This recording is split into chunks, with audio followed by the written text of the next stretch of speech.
एतान्यपि तु कर्माणि सङ्गं त्यक्त्वा फलानि च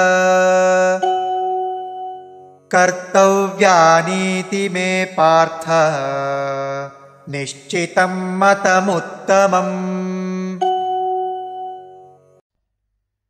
एतानि अपि तु कर्माणि संगं त्यक्त्वा फलानि च कर्तव्यानि इति मे पार्थ निश्चितं मतम् उत्तमम्।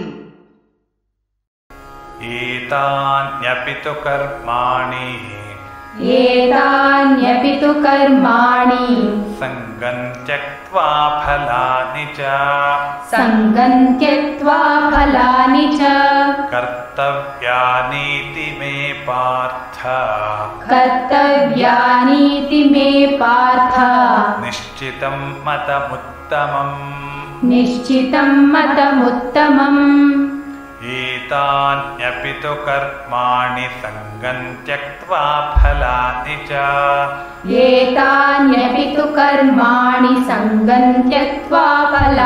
च कर्तव्यानीति मे पार्थ निश्चितं मतमुत्तमम्।